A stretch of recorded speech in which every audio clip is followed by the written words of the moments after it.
Ladies and gentlemen, what is going on? This is Ethan Bice. This is 4 Hours to Lincoln. And this is the madness, the mayhem, the craziness of what is Husker Athletics.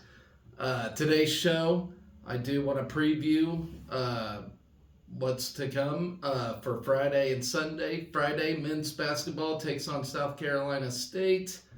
And on Sunday, the women's basketball team is taking on Maryland in their Big Ten opener. So that is what's to come. That's going to be a tough opener for them, by the way. But we will get down to it. We will dissect these two games. If you all missed it yesterday, I have named my man and woman fall athletes of the year, and they will automatically qualify for what's to come in July after the track and field meet. After sports are done for the season, they automatically qualify for what I'm going to name the athlete of the year. So stay tuned for that. Anyway, let's get down to it. Well, I forgot to mention, Crypto King made a good, in my comments, has made a good point on, for the male side, for football, Mr. Nash Hutmacher, aka Nutmasher. And I do want to clarify, that's a good pick. That guy was a monster on the field all year long. And the big thing is he's got at least 3 more years here, if he doesn't decide to transfer. That is so. Let's hope he don't transfer because in years to come, I think he's gonna be one of the best players in the country. So, good point, Crypto. That's an excellent pick there.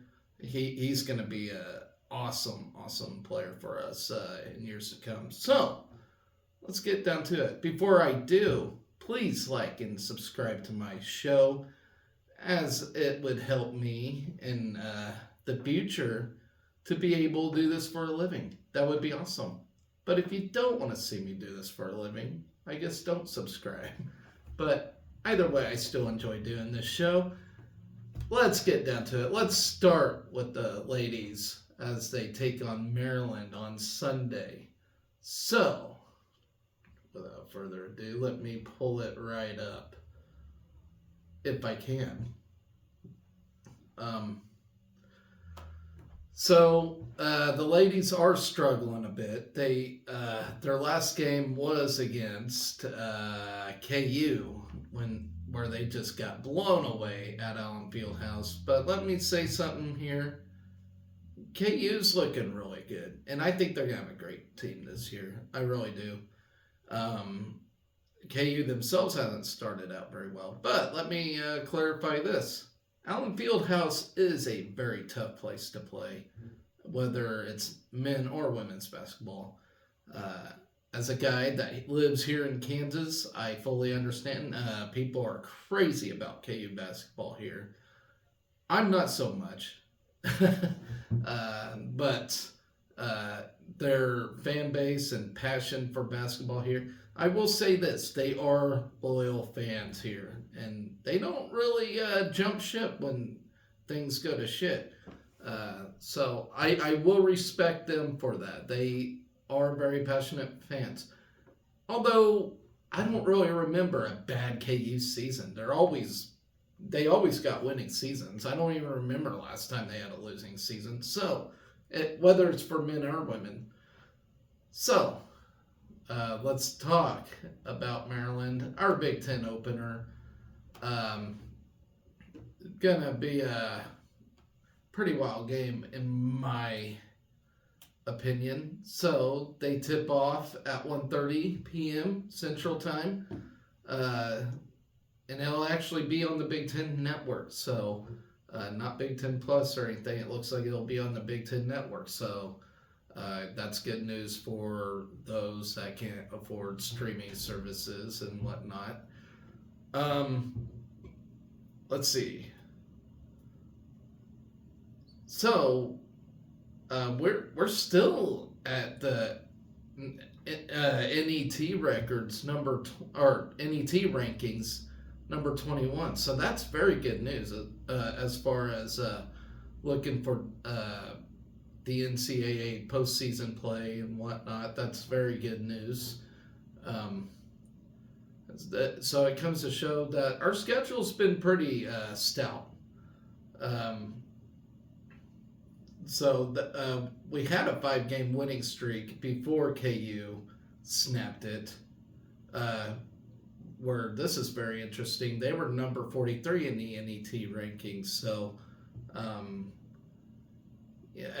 I guess you can kind of call it an upset, but I'm not very surprised because I know what KU's capable of in women's basketball anyway, and they're going to be a fantastic team this year. And I'll guess they're going to make the tournament as well. So it's not a bad loss, and I think they'll finish higher than people will predict. But that's my opinion. Excuse me. In that game, Alexis Markowski notched her Big Ten leading 7th double-double of the season with game highs of 19 points and 11 rebounds to lead the Huskers. The 2-time Lisa Leslie Award candidate has scored in double figures in 12 straight games, crossing the 1,000-point career mark in a win over Southern. She will be honored in a pregame presentation on Sunday. Markowski leads the Big Ten in rebounding and ranks 6th in scoring, and she has just been a phenomenal player for us. I don't know where we would be without her, to be quite honest. And in fact, while I'm on women's basketball, looks like we had a transfer from multi-sport athlete. Oh, dang it. What is her name? I'll come up with it here in a minute. But just terrific athlete nonetheless. So you have a 2-time Ann Myers Drysdale Award candidate, Jazz Shelley. She added 13 points, 4 rebounds, and team bests of nearly 5 assists and 1.5 steals this season. The guard from Mo, Australia, is the first Husker in history to record multiple career triple-doubles after getting 19 points, 10 rebounds, and 11 assists in a win over UNCW. Shelley ranks 4th on Nebraska's career three-point list with 185. She scored a game-high 29 points and hit 6 of 10 threes in a 90-67 victory at number 21 Maryland last season. Nebraska's only win over the Terps in 17 meetings. 3-time Big Ten Freshman of the Week, Natalie Potts, is averaging 10.8 points and 5.5 rebounds. The 2-time Missouri Max Preps High School Player of the Year out of Incarnate Word Academy has hit 75.5% of her 2-point attempts. Darian White, a 4-year starter and 3-time All-Big Sky performer at Montana State before transferring to our beloved Huskers as a graduate student, gives Nebraska another potent weapon. The 5'6" guard is averaging 9 points, 5.5 rebounds, and 4 assists, which ranks 10th in the Big Ten. So let's scout Maryland real quick. They're led by head coach Brenda Fries, a very 22nd season at Maryland. Her record at Maryland is 572 and 150. So that's pretty good. And this is her 26th season overall. Her overall career coaching record coming out of Arizona, by the way, 628, 180. So that's 628 wins and 180 losses. So that's a damn good ratio. So great coaching for Maryland. So let's talk about it. Maryland is NCAA NET ranked number 39th. They're riding a 7-game winning streak after running to a 78-55 win over James Madison in College Park before breaking for the holidays. The Marylands have won all 7 games by 9 or more points, including a 13-point victory over Northwestern to open Big Ten play.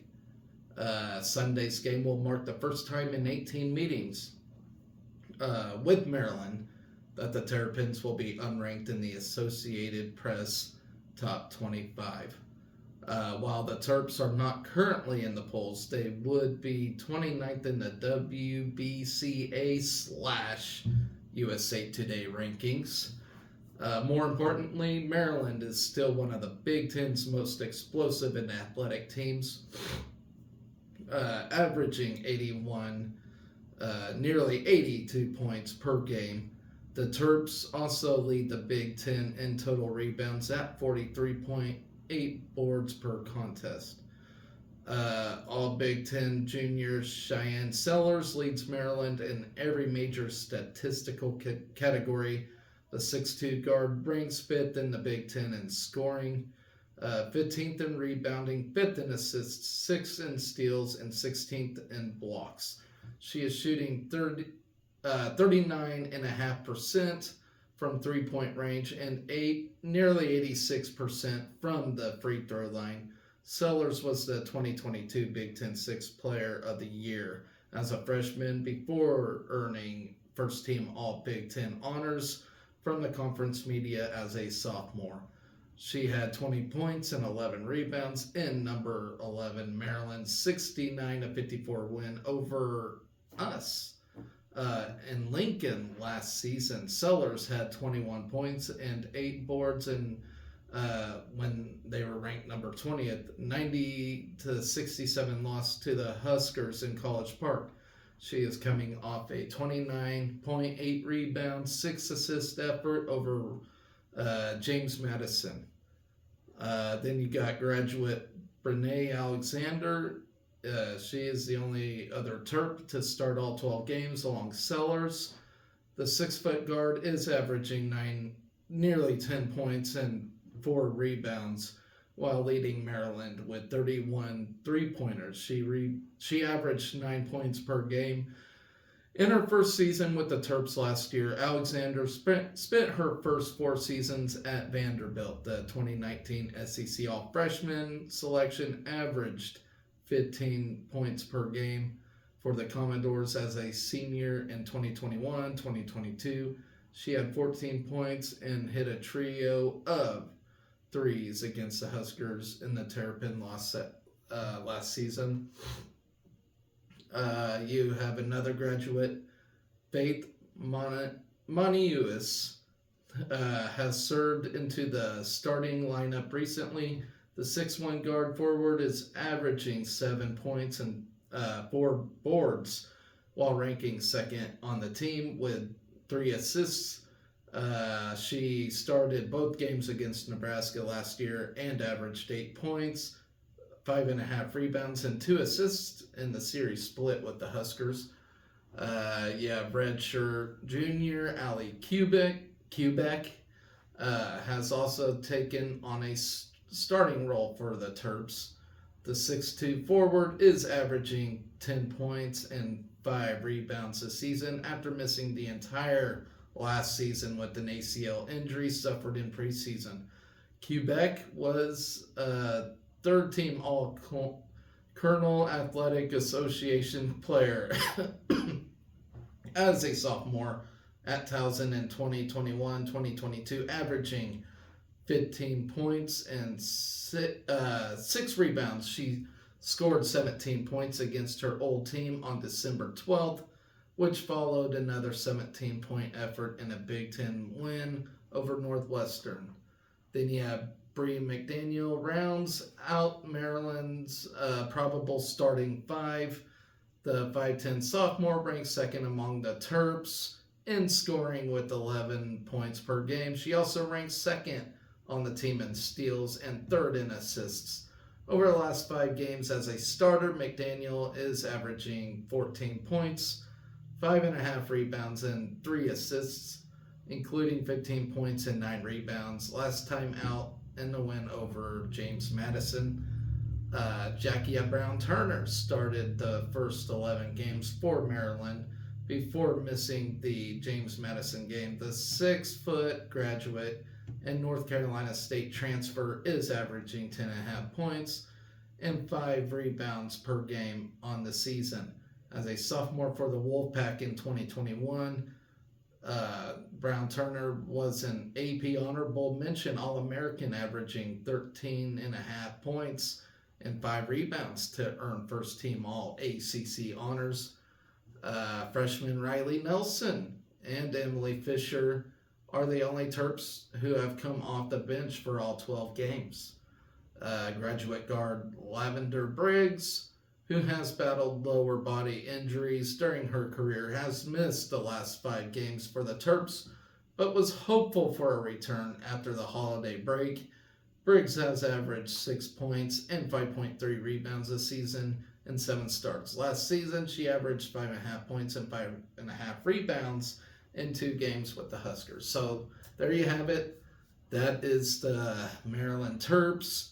And like I said, they're annually a fantastic team, and they're almost always in the NCAA tournament every year. So it's going to be a tough task for the Huskers, as usual. As we entered the Big Ten play, there's no time to be soft now, as I should say. We are starting Big Ten play, so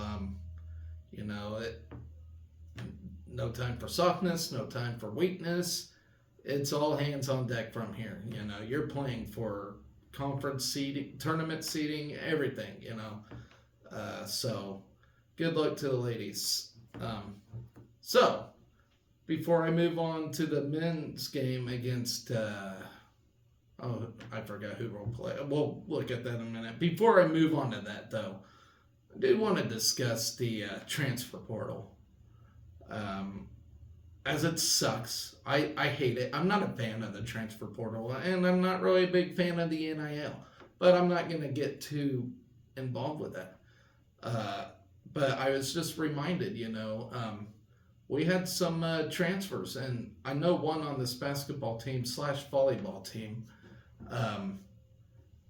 and I can't think of her name right now on top of my head for some damn reason. I'm looking at the roster right now. Maggie Mendelson, that's who I was thinking of. Two sport player. Of course, she just came off the national runner-up volleyball team this year. Didn't get much playing time. I think she played in 13 games. But as it looks like right now, she decided she's gonna move on and focus on her volleyball career versus her basketball career. So we won't see her step in Nebraska basketball uniform. But I do want to wish her the best. I'm not so sure where she's going yet, but hopefully we get an update on that. But I do wish her nothing but the best. I like to be salty on this transfer portal, but she hasn't really given me a reason to dislike her. But then, so you got that. One thing I do want to say, I hope not freaking Texas. We lost enough volleyball girls to Texas, and I am sick of it. We lost, I know we lost, who the hell was it? Kayla Cappy, Kayla Akana. Then we had that fantastic outside hitter. I can't think of her name right now. She just had a baby. I'm happy for her and starting a family, but why Texas after coming from Nebraska. Like, she went to high school in Nebraska. I don't get it. Texas must have this crazy NIL bullshit, which pisses me off. But what is so different from us than them when it comes to the NIL stuff? I don't get it, you know. And then we're gonna see Texas in the college football playoff. God, I hope Washington wins that. Texas is a freaking enemy, and they just seem like a bunch of crooks to me. I don't get it, but you know what? I'm done talking about it before I get any more pissed off. But then in the volleyball transfer portal, Caroline Jurevicius is going to Penn State. You know what? I'm happy for her. Her dad played at Penn State. All right, so that, for one, that makes sense. All right, so I'm not salty about Jurevicius. She's going to Penn State. That's where her dad played. I think that's where she originally wanted to go, and I can respect that. And my thing is, if you don't want to be at Nebraska, then don't be here, because it's not for everybody. You know, this is our little fishbowl environment, you know. So that's one thing. If you absolutely do not want to be here, then don't be here. You know, that's all I can say. And losing girls to Texas just to be salty, and you know, Kayla Caffey's comments where she told fellow players, hey, come to the side where we win national championship. If that don't light a fire on our volleyball team, I don't know what will. Because as a fan, as a guy that never played a volleyball in a day in his life, that pisses me right off. So I just wanted to bring that up to you guys, because I don't know how that can't fire a Husker fan up, and certainly our players that are on this current roster. If you saw Harper Murray's face when we lost that national championship, she was pissed, and she looked like she was down for business, and she took it very personally, which actually makes me happy, because that shows me that she wants to be here and she wants to win here. So I am very happy for her, because she said she wants to win the next 3 national championships. And then you have Becca Allick to her side say, fuck yeah, you know? So just like the 94 football team where they had this unfinished business, look for that next year. Now, it may take some games to lose next year to get us there, you know. If we lose a regular season game, do not take that personally, you know, because we probably are going to have to figure stuff out and probably take some losses in the process. And that's good, and that's fine, because what matters the most is when we get to the finals and we win it all. Texas did it. Texas was a 2 seed, all right? And then they found out a way to serve us off the court. So don't be surprised if we have to take some losses next year to learn some things, get back in national championship, and possibly play Texas again and find a way to serve their ass off the court. So I got a little sideways there, but I kind of wanted to bring that stuff up. Let's talk about men's basketball now. Our game tomorrow, as we take on, I forgot who we're taking on. My memory's getting shot, people. South Carolina State. And it'll be our last non-conference game of the season. As we already played 2. We're 1-1 in the conference, which you know, ain't bad. We should have won that one against Minnesota. Woulda, coulda, shoulda. But I don't know, guys. What do you guys think? Does it kind of suck we had such a long break in between this momentum we had going before Christmas break? Because I'm just a little worried about, you know, stopping our momentum, you know, because we had that big win against Michigan State, and then North Dakota, where we were down in that game and then came right back. Are you guys? Let me know in the comments. Are you guys a little worried about our momentum kind of collapsing because of Christmas break, or do you think we'll pick it right back up? I hope we pick it right back up, obviously, but man, still got a ticklish throat, guys. Anyway, so let's talk about it. So I said tomorrow night we take them on. Final non-conference matchup of the season. Tip-off at 6:30. Good thing is it's at PBA.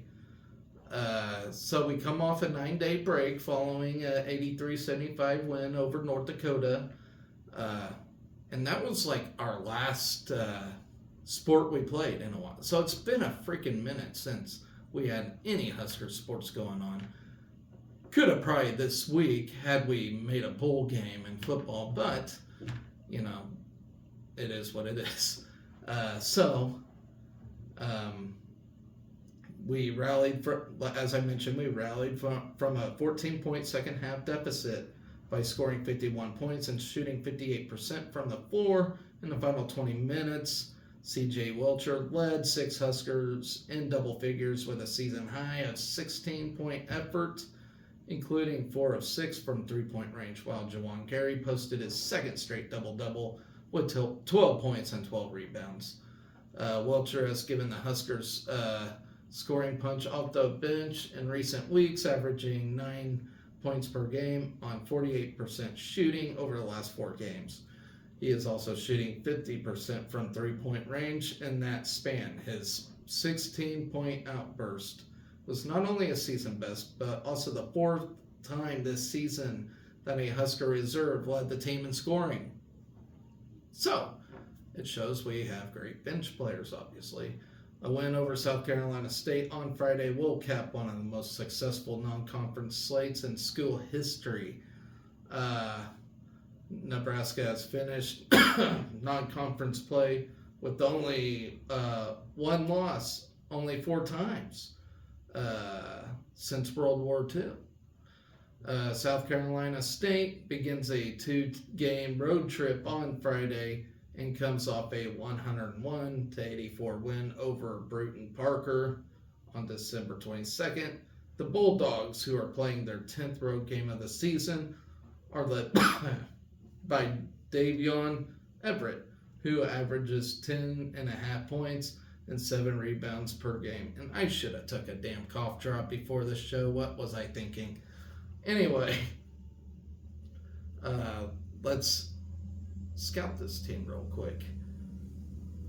South Carolina State comes to Lincoln with a 4-10 record, following a 101-84 win over Bruton Parker, who must not be that good. I've never heard of Bruton Parker.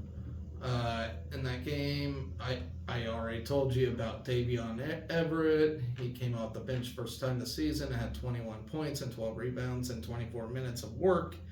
He was one of 4 double-figure scorers from the bench in the win, as South Carolina State shot 50% in the second half, en route to outscoring Bruton Parker 57-40 in the final 20 minutes. Then you had Eric Martin in his second season in charge of the Bulldog program after serving as an assistant to Bob Huggins for 16 seasons at West Virginia and 1 season at K-State. Martin played collegiately at both TCU and Cincinnati, where he helped the Bearcats to a Final Four appearance in 1992. The Bulldogs, who wrap up non-conference action with a trip to Oklahoma State on December 31st, have been tested during 2023 and 2024 season. So let me say this, guys. Even though their record's 4-10, it doesn't mean they ain't playing good teams, And it's actually kind of scary because when you're playing good teams, and I'm not saying they're playing like a KU or North Carolina or whatnot. They're not playing like ultra blue bloods, but they're playing great teams. And when you're getting the shit kicked out of you, you're actually getting better. So, don't sleep on a team that's getting their ass kicked because, You know, as a wrestler myself, I do know when you're getting your ass kicked in a wrestling room, it actually makes you better. There's actually a kid when I went to high school, he first started out, it was like his first year of wrestling, and he was my practice partner, and I had like 15 years on him, so when I was practicing with him, of course I kicked his ass the first few times or whatever, but I noticed he was getting better and better and better and better each time I was practicing with him. And his second year of wrestling, he actually beat me. So, so it's that quick, somebody figuring out, getting their ass kicked, So I can tell you by experience, guys. Anyway, enough of my life story. Let's get back to South Carolina State real quick. The Bulldogs have faced South Florida, Tulsa, Missouri, and Pittsburgh during non-conference action. So, once again, solid teams. Everett leads the Bulldogs in both scoring 10.5 points per game and rebounding as he grabs an average of 3.5 offensive boards per game. South Carolina State has 9 players averaging at least 5 points per game and 11 players averaging double-figure minutes. Wilson Dubinsky is the team's top three-point threat with 30 of the team's 69 three-pointers and is shooting 35% from beyond the arc, as he averages 8.5 points per game. So here's the series history, little FF for you. Nebraska owns a 2-0 record against South Carolina State, but the programs have not met since an 83-57 Husker win on November 17, 2013. So nearly 10 years ago. The other meeting came during the 08-09 season when the Huskers downed the Bulldogs 77-63. So we are 14-0 all-time against the current members of the Mid-Eastern Athletic Conference. So that is our game against South Carolina State. I'm not too worried about this game, but in basketball, you really never know what happens. It's a game of momentum.